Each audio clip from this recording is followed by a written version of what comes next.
On today's show, joining us in studio is Tony Coyote, who's the superintendent of Black Rock City, one of the heads of DPW. And he's the recipient of Burning Man's first storytelling grant, which he is using to write a book about the early years of Burning Man, the beginning of DPW, and obviously his own experiences at and working the event. The book is called Coyote Nose, Tales of the Early Desert Carnies of Burning Man. Is that nose like with a K or nose like a coyote's nose? That is nose like the thing at the end of a coyote's snout. Please continue. Coyote Nose. You can find the chapters that he's written so far at journal.burningman.org. You can also hear him read these chapters in the Accuracy Third studio with minimal comment from our snarky selves. Will there be a link in the RSS feed notes? Don't you just know there will be? There's a link in the episode notes if you want to go right there, bookmark the page, listen to it an hour later. You know how your browser works. Crazy kids. Yes, there's a lot of danger still. I am the city superintendent in Black Rock City, so I'm part of the council that runs the Department of Public Works. Mm-hmm. There's been a DPW since there was a Burning Man, but it was never called the DPW to 1998 when we got our first T-shirt. That's essentially how you started. You start a department by getting a T-shirt. Right. I refer to them as the Desert Carnies. The Desert Carnies kind of came from a pretty rough and tumble history that was steeped in danger. We always have to walk the fine line of, do we want to kill our culture in the name of safety? In 2001, I think we actually finally had a fatality on our crew. And it was one of those... At work. Yeah, well, it was that was the thing. It was hard to determine whether he was working or not. But he was moving his camp. Right. And so... OSHA don't give a fuck about what happens in the parking lot. Tell me about it. I'm an OSHA trainer. Oh, and I'm OSHA trained. Thank you, Burning Man. That's right. They don't care about the participants. They care about the people working. So it was one of those moments where before that, we really were sort of like teenagers that never thought that it would happen to us. Uh-huh. And hundreds of bad choices were made that day that led to one fatality. And after that, we really did realize that, yes, we have a culture that's steeped in danger, but at the same time, we have to be responsible. We can't, we have to start to become more professional. Mm-hmm. And it was another game changer from that day forward. All right. Okay. We're recording. We're live. This is Accuracy Third, and today in our studio, we have Tony Coyote. D-Day and I have had the privilege of recording some writing that Mr. Coyote has done. Mr. Coyote. Mr. Coyote. Mr. Coyote. That's the first one. It's usually the Coyote. Te Coyote is writing a book about early Burning Man, and we have had the privilege of recording the early chapters of this book for distribution. Not only is your writing fantastic and has taken me to an era of Burning Man that I unfortunately wasn't able to experience. So we were hoping, now that we've heard your amazing stories, all writerly and edited, if maybe we could get a little something that didn't quite make it into the book. I don't know if I would tell that. Not with a tape recorder going. We can pitch shift your voice, and I'll call you Jackal. Make no mistake, danger is an alluring thing. Were you guys out in the Playa when the wedge was there? When you were talking about dangerous things, that's always the thing that comes to my mind. It's one of my favorite art projects. For the listeners, the wedge was not really intended to be a big slide. It was an acrobat stage. I had no idea that it wasn't intended for It never was intended to be a slide. That was so obviously a slide. Yeah, right. It was for AstroTurf. Yeah, for those who don't know, it was about 30 feet high, I guess maybe even 40 feet high, which is like 4 stories. Yeah, and angled at about 40 degrees. And it was about 45 degrees, just a direct straight shot. And it was plywood covered with AstroTurf, which was a huge, gigantic, citywide rug burn. Well, and it was genius. I'd never thought about the fact that AstroTurf has a directionality to it. Yeah. That when the grass leaves sit in one direction, you can slide down them, but if you went the other way, you'd be a bloody mess at the bottom. So the thing about it is that absolutely everybody in the city took at least one ride down that damn slide, myself included. Mm-hmm. And I was finding myself in the med tent with a big, huge road rash on my shoulder because I wanted to go down head first on my back. And I was on a pillowcase.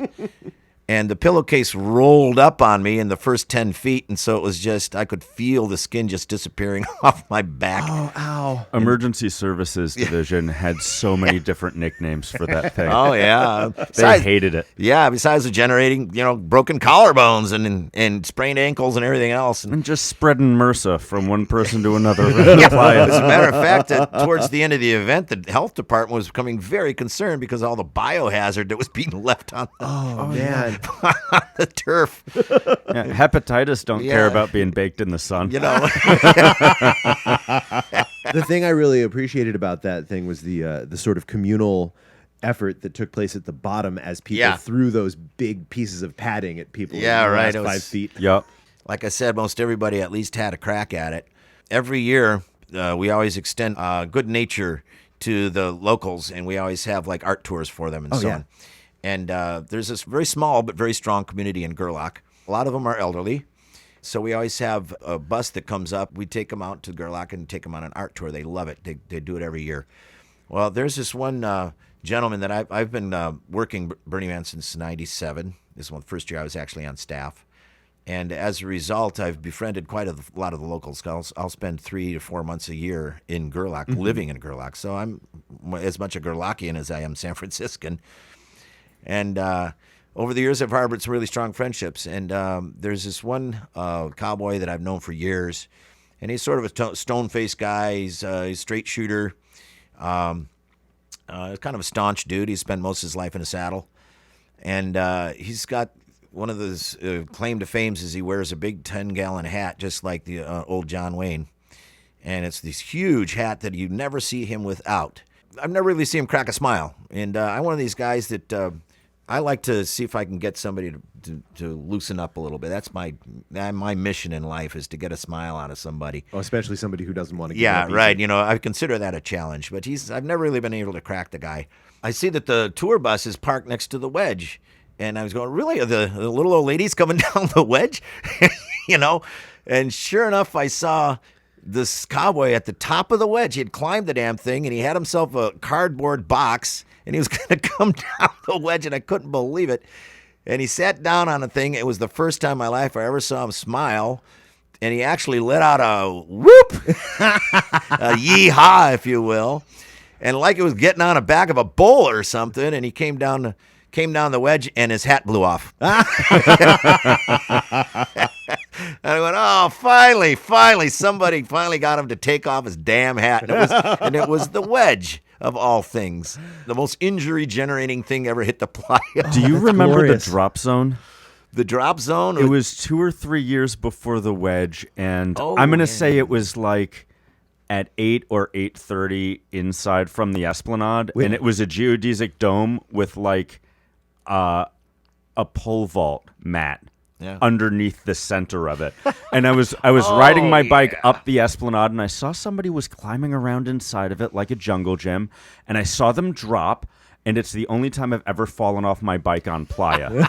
And I was just so stunned, I thought I saw somebody die. And I rolled up closer, and sure enough, there's like a 3-foot tall, maybe 10-foot by 10-foot blue mat in the center of it. And I was like, oh, my God, somebody's going to fucking die. I took a long series of photographs of that. The Darwin Dome, the drop zone. The Darwin. Yeah. Sometimes we have art installations out there that we nickname them hippie grinders. Oh, that was shut down by like Monday afternoon. Like one example is that beautiful sculpture of the coyote that came out. I don't know if you saw that. Yeah. That was the most beautiful thing I've ever seen. People climbed up that all the time and fell right off. And also, you remember the head swiveled. And so they finally had to lock down the head because the ears were knocking people off. And that's one of those cases where you go, oh, yeah, read the back of your ticket, but at the same time, you probably should lock the head down. Yeah, do what you want, too. Just understand that this can cut or kill you. Yeah, right. Yeah, Zach Coffin was a guy that brought a lot of stuff out. He always was the ones that bring out those huge suspended granite rocks. Oh, I remember his. I don't know if it was his first one, but it was the first one I encountered. The Temple of Gravity. Yes, that was one of those like perspective changing experiences at Burning Man. Sure. The fact that something so massive can just be hanging there from such flimsy looking steel. Yeah, it's kind of another one of the favorite ones of that was the those two semi trucks that were bent around each other. The big rig jig. The big rig jig. Oh yeah. My God. So, are there any other stories that you really like to tell that maybe didn't make it into your book? There's definitely stuff that I'll tell around the fireside. Mm-hmm. One of the reasons that they wouldn't make it into a book is some stories just need to be held in context. Sure. One of the colleagues that I work with, his name is Logan. He's Cobra Commander out on the Playa, and his job he essentially wrangles the crew. And between him and I, we are in charge of the morale and holding the culture and keeping it sacred, if you will. Sometimes we'll be at a bit of a difference of opinion, but he usually convinces me because I'm a storyteller and I think the story should be told. And then he's also saying, yeah, but there's some stuff that should not be told, that it's kind of nobody else's business. It's just for us only. An example of that was we had I don't know if you're familiar with the movie Sparks that came out. There was a Burning Man movie, a documentary. It's in my Netflix queue, and like maybe this year, since I'm not going out, I'll watch it. But it never quite seems like the right time to watch Danger Ranger talk to me from the TV or Flash laugh at you. But anyway, there's the crew came in and they really put a lot of work into it. There's no way that you can have a documentary film that's documenting everything without it impacting you somewhat. Sure. So there were meetings that there were cameras in, and they were really professional and very good about all of it and very respectful. But at the same time, it is intrusive. And so they were capturing the whole story, all the different departments, all the different administrative things that happen, stuff that people have no idea, because I'll still be talking with people about Burning Man, and they're surprised that we even have computers. Or, or you got an airport out there? Or so how do you guys go to the bathroom out there? Do you have to dig a cat hole? Yeah, we hand out 70,000 shovels. And it's just a maze of latrines out in deep Playa. People. And that's why you need your headlamp. Yeah, right. Yeah, so they're trying to capture all the angles of it. They were saying, well, we want to tell the DPW story, which we said, sure, that's fine. But there was a couple of points we had to kind of hold them back. Mm-hmm. And one of them is we have a ceremony that we do every year, which is going to happen like a week after next. It's the Gold Spike ceremony. Yeah. And that was started by Will Roger, who was the founder of the Department of Public Works. And he was saying, well, let's do this ceremony where it's kind of like a groundbreaking thing. And so we drive the spike, which is the point where the man stands over and all measurements come from that point. Mm-hmm. So I do the survey of the city, so that's the first point that I need to start measuring out the city. And so the spike ceremony is pretty much turned into kind of a personal thing where we pass the sledgehammer around, and as you would imagine, the desert carnies that build Black Rock City turned into kind of a close-knit family. We attract a lot of people that really haven't got a lot of others in their life, and we have become their brothers and sisters. There's a lot of emotion during the ceremony, and there's a lot of outpour, and people really open up their hearts. And we were concerned that a camera lens would have impeded that. There's really no such thing as reality television, because as soon as you get a camera into the area, the person knows they're being recorded, and it just changes things. You start playing to it. It's a performance. Yeah. Mm-hmm. Yeah. So we very politely said, well, you can record the very first part of it where I do my speech, then the cameras get shut off, And so there are things that don't make it into the book and don't make it onto the camera lenses. And we didn't want the cameras into the Black Rock Saloon in the evening as well, because that's our time to relax. We've been working all day, hammering stuff. It's our time to drink a beer. And, the DPW mantra is we work hard, we play hard, Right.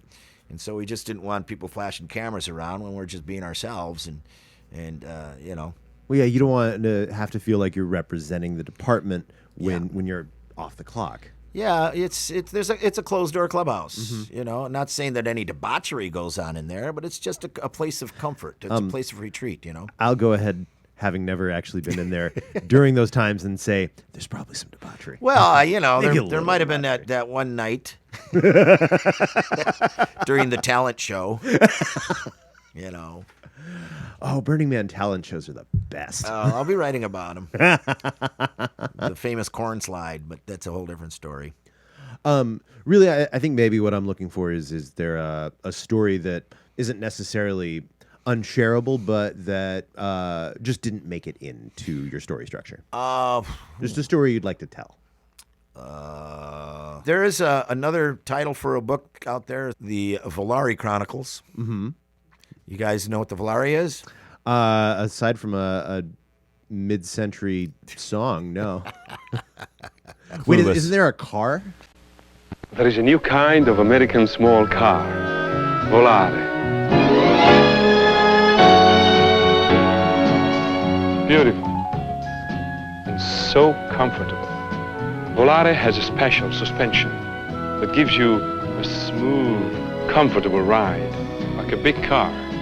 You'll love it. Volare.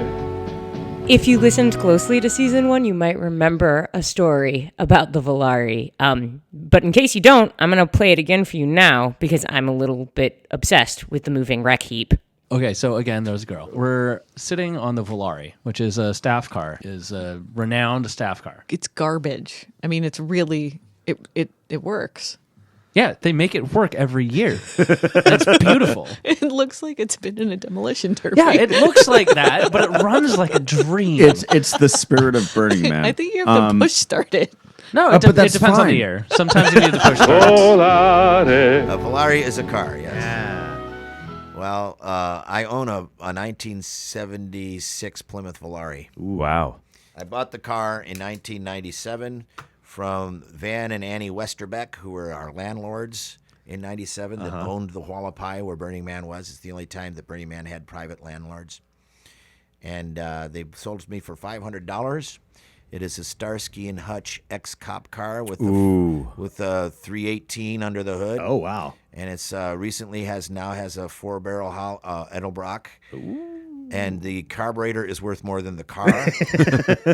And the only reason that we put the carburetor in there is to keep it running. And the car's been on Playa since 97, and it's never been altered purposely.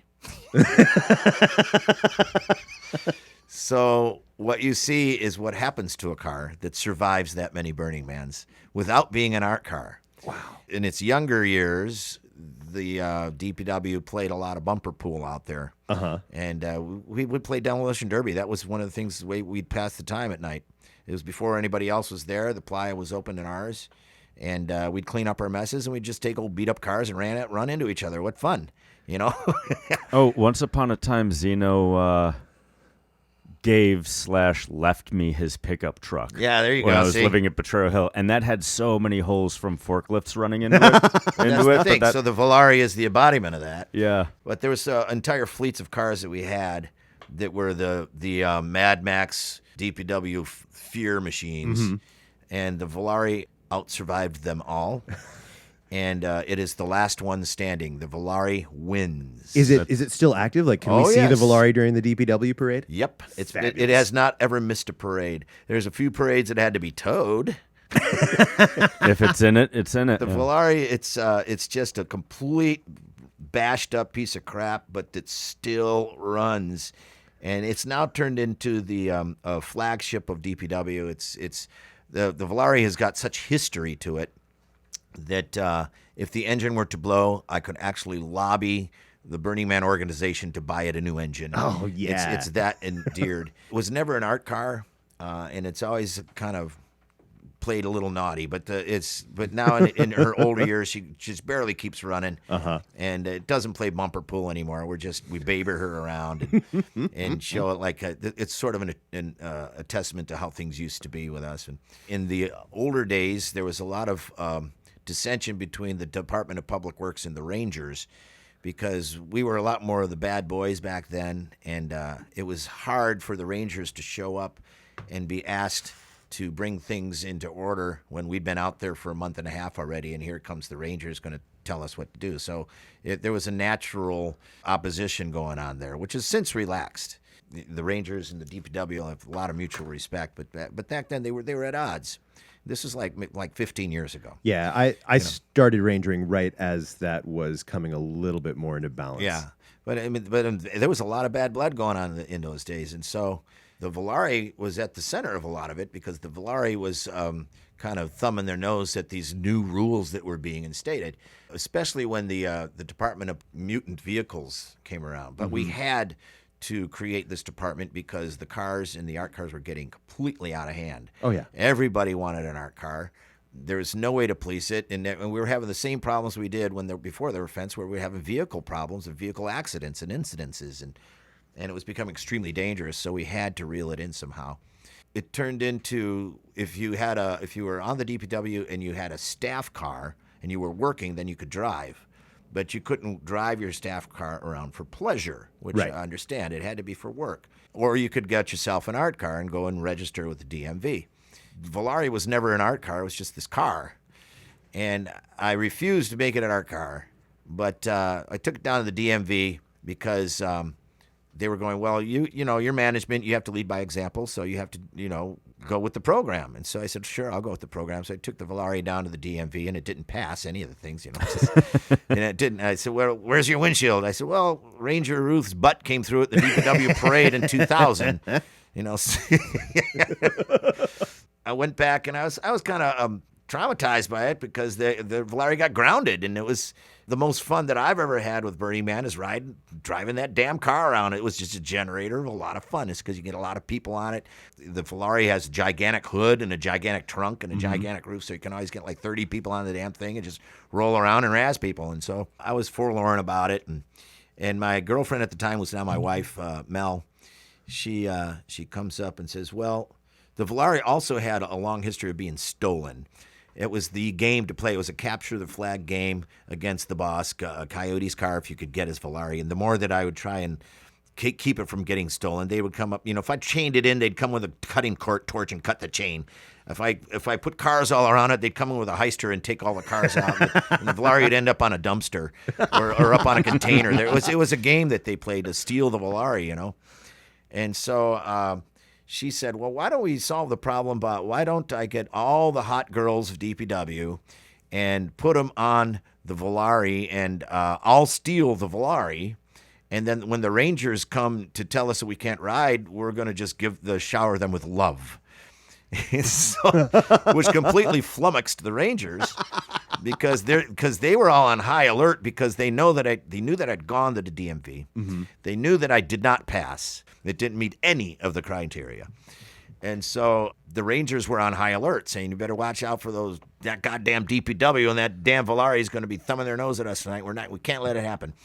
But so the Rangers are coming after the Volare, and it was loaded with these girls that were just dressed to the nines with fishnets and lingerie and with these bullhorns saying, we love the Rangers, and they were jumping off the Rangers and giving them big giant hugs and everything. And so they just had no idea what to do about this. It was not part of the playbook at all. And so it raised a lot of heartburn. And so the next day, I was a senior staff meeting, and it was the number one agenda on the item was, what are we going to do about it? So it's gone to the Supreme Court. A precedent-setting vehicle. Yeah, it went to the Supreme Court.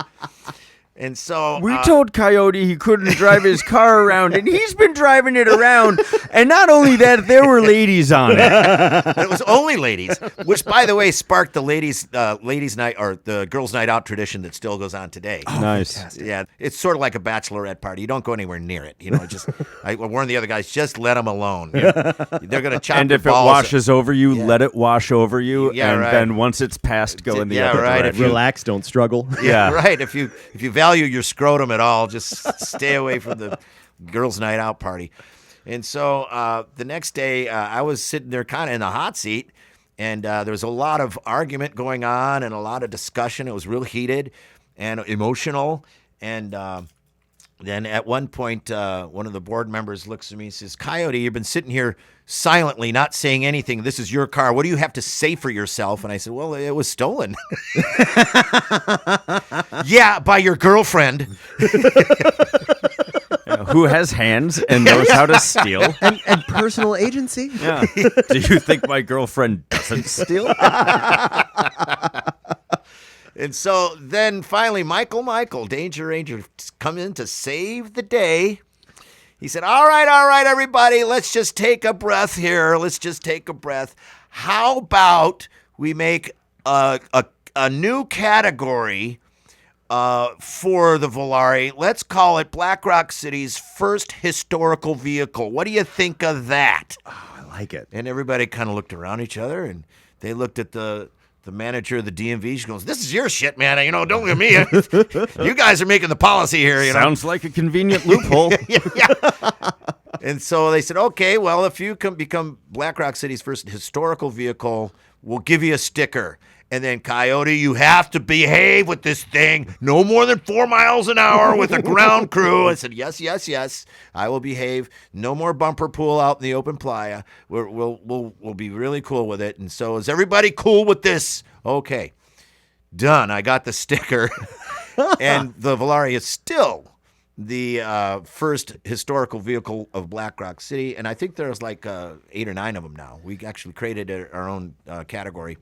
And The limo, I imagine. And there's that one that Spoono had. May he rest in peace. He just died last year. That one thing with the big giant fluorescent wagon wheels on it. Oh, I didn't realize that was his. Yeah, he bought it. Favorites. Yeah, that's been going since like 92. I think it was one of the original ones. Of course, it's a historical art piece now. Is there a placard? I've been trying to get him to actually make a special sticker, but it's kind of, there's only like 4 or 5 of them. So Sure. Sign shop can do it. Yeah, Sign Shop should make you a little Sign placard shop. you can put in the glove box. what do you know? They report to me. I'll talk to them about it. Yeah. Make them put down their bongs. Make you a license plate. Hey, you been to the sign shop? Yeah. Which we'll leave with this one, but it ties into the wedge. The Volare has been being messed with for years, where people go in and try and vandalize it or fuck it up somehow. It's like I said, just stay away from the radiator. Just as long as you don't damage. Don't disable it. Don't cripple it. Yeah, but you can bang on the roof with a sledgehammer all day long. I don't give a shit about that, But so Zach Coffin, the guy I mentioned earlier, who had the huge hippie grinders that he made, I was off watching one of those zoetrobes. Those strobe light arts things that came out that were amazing. I think it was Peter Hudson's. Yeah, Peter Hudson's. I've got some parts of them upstairs. I've helped them make 2 of them. They're one of the coolest shit to ever hit the playa. Those zoetrobes are amazing. So I was off watching it, and of course somebody came up to me and said, Coyote, somebody's fucking with your Volare. Which is, So I looked, and because it was off ways, and I could see somebody ripping the trunk off of the car. Jesus. Like doing wiggling it back and forth like almost a tantrum, pulling the trunk off the car. And I said, what the fuck? So I went, in the old days, if you were messing with the Volare, it was a wrestle match. You were going to tag. Uh-huh. And so I went and I grabbed him, and it was Zach Coffin. And I said, what are you doing? So we did the wrestle. We horseplay out there, so we both hit the deck. And going, what the fuck are you doing the Volare? And Zach's going, I'm trying to get the trunk so we can go down the wedge on the trunk. Yeah, I knew he wanted it for a sled. And so I said, so I went from angry to that's the coolest idea I've ever heard in my life. Who's got an impact driver? Yeah, right. And so we got the thing off of there, and I said, oh my God, it was hysterical. So we took the trunk of the Volare up the top of the wedge, and then Zach was on the radio at the time, so he actually was able to call down to the everybody at the bottom and put this big giant pile of cushions and pillows and everything else, because we were about to come down on a piece of metal that would probably slice feet off. Mm-hmm. Yeah, and give you lots of acceleration. Yeah. And so we both sat down on the thing, and all of a sudden I heard this little tiny voice from behind me, and it was this tiny little Japanese girl. It was probably her first time on the playa ever, and said, so sorry, excuse, may I ride with you? And we went, sure, jump on. Down we went. Well, I don't know, it was like a rocket launch. Yeah. And to me, this would be my 21st burn, and that was an all-time high. As riding the Volare trunk down the damn ledge. It's amazing. Yeah. And we never saw the Japanese girl again. She was just gone. Oh, but boy, did she have a story. Yeah, right. And Zach says, I'll just weld it back on tomorrow. Because he's a welder. And then the next day, he showed up to camp and said, I'm here to weld the trunk back on your Volare. Of which he did, and so it just adds to the lore.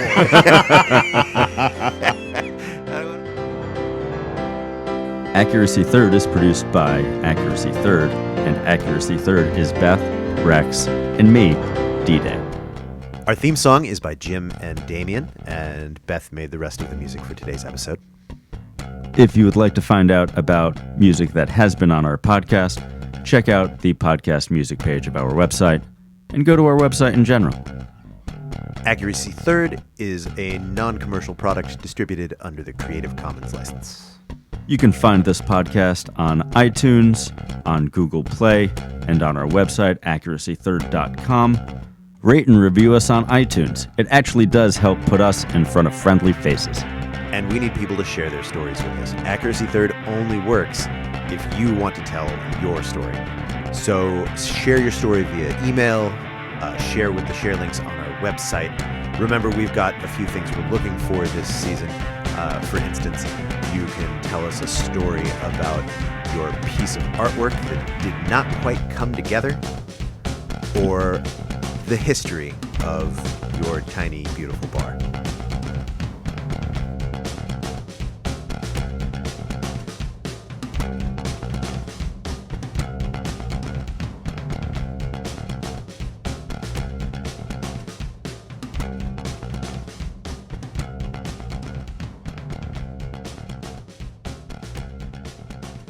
Volare,